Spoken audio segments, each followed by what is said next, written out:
Assalamualaikum warahmatullahi wabarakatuh. Perkenalkan, nama saya Yayu Oktaviana dengan NPM 2022 Saya dari kelas TIB angkatan 2022. Saya di sini akan sedikit menjelaskan tentang protokol interior dalam jaringan komputer, yaitu Routing Information Protocol atau RIP.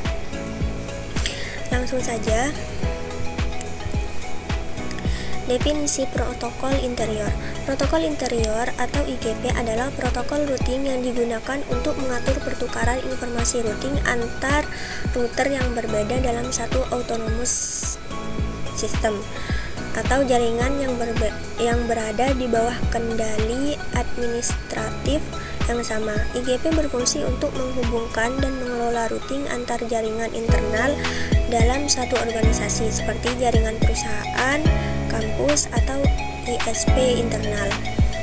Selanjutnya,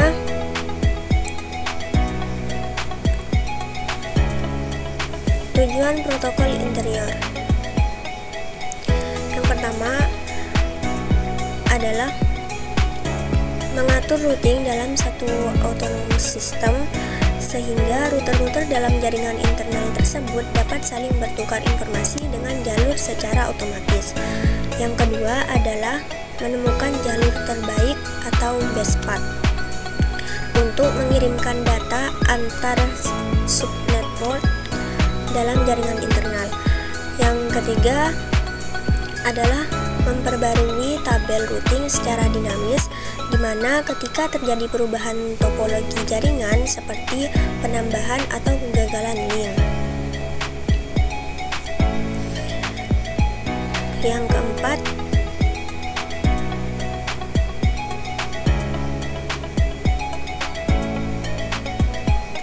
adalah menjaga stabilitas dan efisiensi jaringan internal dengan cara menghindari loop routing dan memastikan data sampai tujuan dengan cepat dan tepat.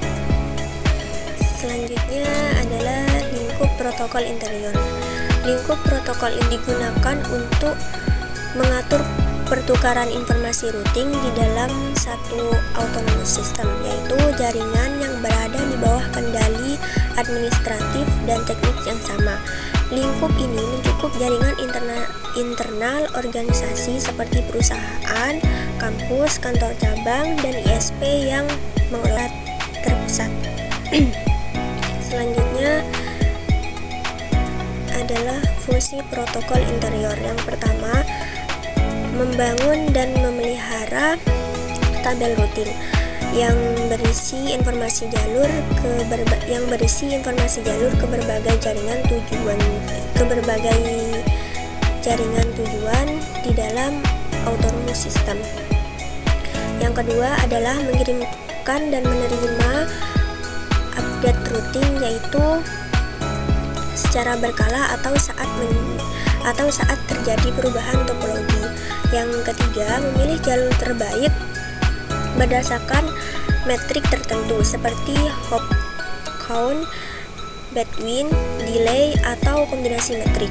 Yang keempat adalah mencegah terjadinya loop routing dengan teknik khusus seperti split horizon, Poisson reverse, dan hold down timer atau tergantung protokolnya.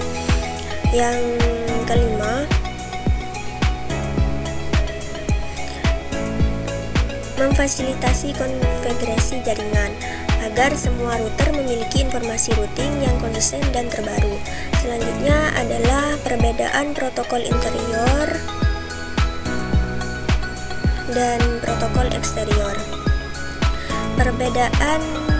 Perbedaannya yaitu terletak pada autonomous systemnya, di mana IGP beroperasi dalam satu autonomous system, sedangkan EGP menghubungkan beberapa autonomous system. Yang kedua terletak pada administrasinya, di mana IGP dikelola oleh satu organisasi, sedangkan EGP melibatkan banyak organisasi dengan kebijakan routing yang berbeda. Yang ketiga terletak pada tujuan routingnya, di mana EGP berfokus pada efisiensi dan stabilitas routing internal, sedangkan PGP berfokus pada pertukaran routing antar jaringan besar dan kebijakan routing. Selanjutnya adalah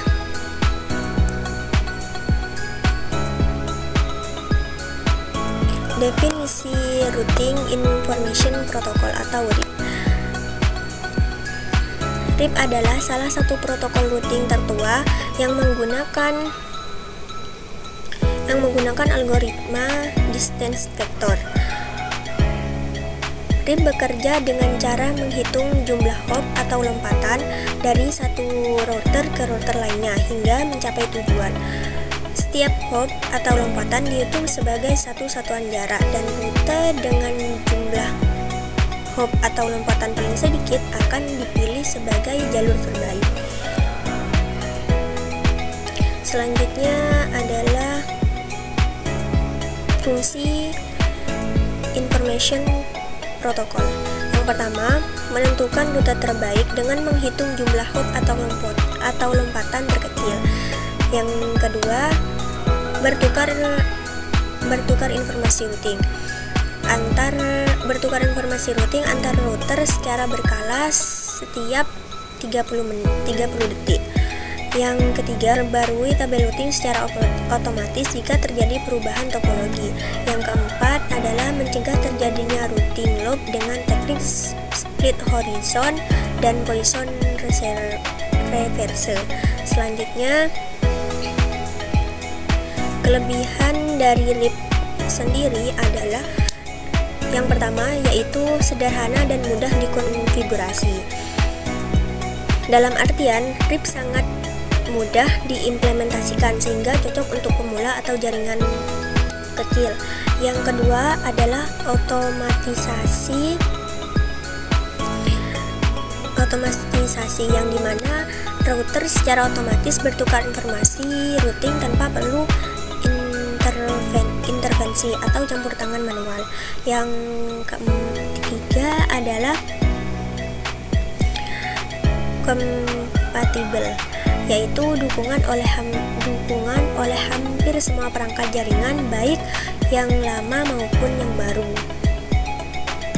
Yang terakhir, stabil, di mana dengan mekanisme timer dan update berkala, RIP cukup stabil untuk jaringan yang tidak terlalu besar. Selanjutnya, kekurangan Information Protocol. Yang pertama, hop count maksimal 15. Jika lebih dari 15 hop atau lompatan, maka jaringan dianggap tidak dapat dijangkau. Yang kedua, yaitu konvergensi lambat, di mana proses update routing yang periodik membuat perubahan topologi membutuhkan waktu untuk disebarkan ke seluruh jaringan. Yang ketiga, tidak mendukung VLSM dan CIDR atau RIP versi 1, yang dimana di sini membatasi fleksibilitas dalam peraturan subnet.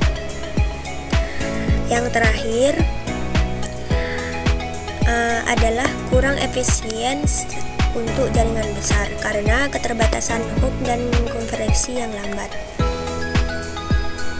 Selanjutnya adalah cara kerja Information Protocol. Yang pertama, yaitu pertukaran informasi routing, di mana setiap router RIP akan mengirimkan seluruh isi tabel routingnya ke router tetangga secara periodik atau setiap 30 detik menggunakan protokol UDP port 520. Yang kedua, perhitungan hop count. Setiap kali sebuah paket melewati satu router, nilai hop count akan bertambah 1. Jalur dengan hop terkecil akan dipilih sebagai router utama. Yang ketiga adalah routing. Jika routing menerima informasi rute baru dengan hop count yang lebih kecil, maka tabel routing akan diperbarui. Yang keempat adalah loop prevention, di mana RIP menggunakan teknik split horizon, poisoning, dan hold down timer untuk mencegah terjadinya routing loop atau pertukaran rute. Yang terakhir yaitu triggered update, yang dimana jika terjadi perubahan signifikan, misalnya link putus, router akan segera mengirimkan update ke tetangga tanpa menggunakan interval 30 detik. Selanjutnya yaitu kesimpulan. Protokol interior atau IGP mengatur routing di dalam satu jaringan atau autonomous system agar data dapat dikirim dengan efisien dan andal. Contohnya RIP atau OSPF. Protokol eksterior atau EGP menghubungkan jaringan berbeda atau autonomous system dan mengelola routing antar jaringan besar seperti BGP.